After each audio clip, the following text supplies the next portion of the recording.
Jusqu'à présent, nous avons une définition assez abstraite des nombres complexes, puisqu'on parle d'un nombre imaginaire, le nombre i, qui nous a permis de créer tout un tas de nouveaux nombres que sont les nombres complexes, uniquement à partir d'un seul nombre imaginaire. Maintenant, pour donner une vision un petit peu plus concrète de ce que peut être un nombre complexe et de ce qu'on peut faire avec, on va voir la représentation graphique d'un nombre complexe. C'est-à-dire, même si c'est quelque chose qui reste totalement abstrait et dans le monde de l'imaginaire, on va pouvoir en donner une représentation graphique et ça nous permettra donc après d'embrayer sur la géométrie et au moins d'avoir une représentation géométrique des nombres complexes pour voir les différentes applications. Alors, on va faire une remarque au départ.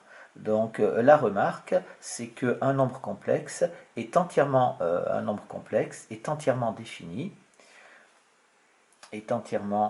défini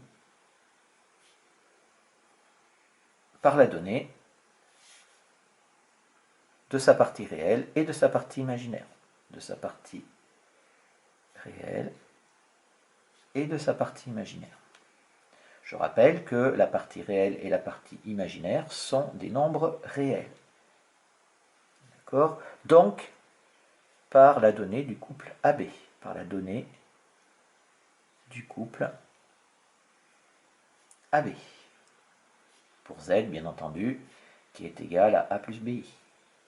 Donc voilà ici, si le nombre complexe est entièrement défini par sa partie réelle et sa partie imaginaire, on peut donc donner un couple, et vous voyez bien que si on parle de couple, alors on peut parler des couples de coordonnées d'un point. Et donc on va associer à un nombre complexe le point de coordonnées AB.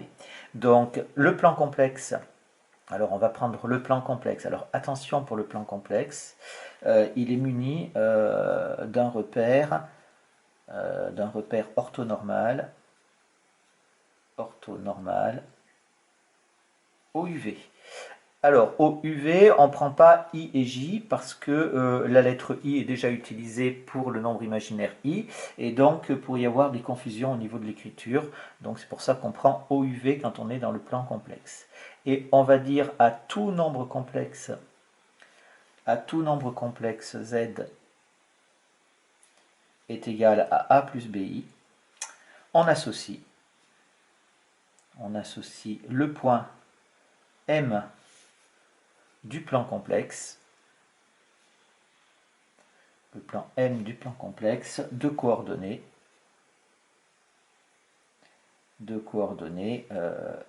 AB.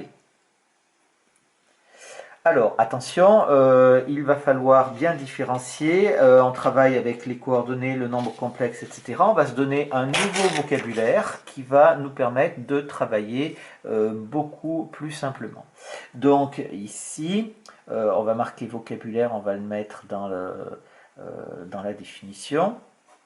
Vocabulaire, on dit que M, alors la première chose, M est l'image de Z dans le plan complexe.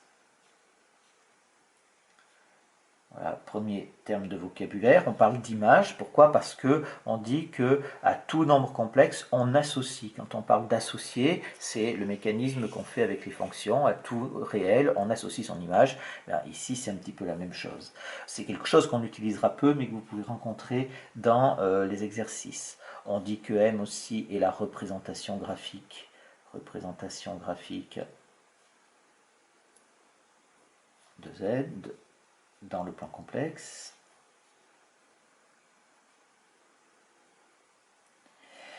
Et on dit surtout, alors ça, c'est surtout ça qui est très important, alors de la même manière qu'on a le vocabulaire, donc image, antécédent et image, donc on peut retourner la phrase en utilisant un vocabulaire différent. Donc là, j'ai dit que M était l'image de Z, et il faut dire ce que c'est Z par rapport au point M.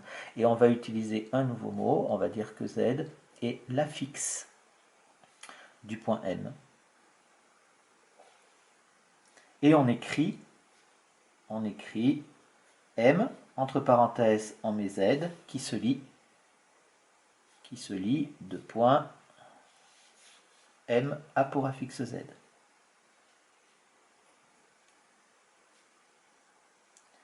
Voilà comment ça se lit. On fait un tout petit dessin pour illustrer tout ça. Hop, j'ai mon plan complexe avec ici O, U et EV. Orthonormal, je rappelle qu'un repère orthonormal, ça veut dire que les vecteurs sont orthogonaux et qu'ils ont tous les deux la même norme égale à 1. Et je vais prendre donc un nombre complexe z égale a plus bi. Donc ici, je vais avoir mon point M ici. Donc si je suis à cet endroit-là, j'ai donc A. Là, je vais avoir ici petit b. Et j'ai donc d'affixe z qui est égal à a plus bi ici. Voilà une représentation graphique qui peut être pratique. Une conséquence au niveau du vocabulaire. Donc, conséquence. Donc ça, c'est toujours du vocabulaire. Hein. Mais que je n'ai pas mis dans le... J'aurais pu le mettre dans la définition, mais bon... Du vocabulaire. C'est-à-dire que si on a, bien entendu, z qui est un nombre réel, alors le point M va être sur l'axe des abscisses.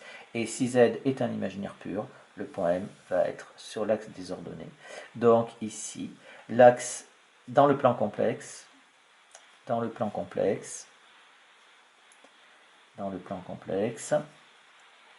l'axe des abscisses,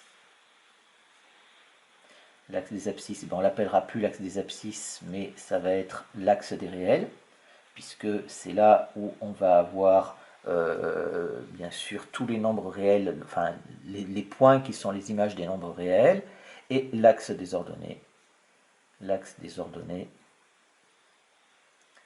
l'axe des imaginaires purs.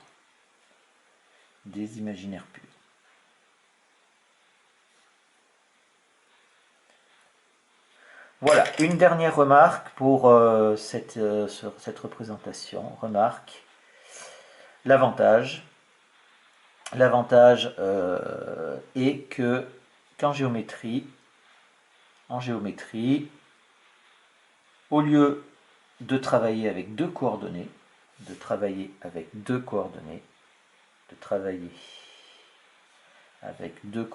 si vous vous rappelez bien en seconde, et même en première, vous aviez toujours un système à faire avec les deux coordonnées. Donc au lieu de travailler, on travaillera avec une seule affixe. Et donc ça va nous diviser le travail par 2. Voilà un petit peu ce que c'est, donc ça nous permet un petit peu d'avoir une représentation graphique et quelque chose de beaucoup plus concret sur les nombres complexes que ce qu'on avait auparavant. On verra, ça va générer donc beaucoup de problèmes de géométrie et vous allez voir que c'est extrêmement pratique.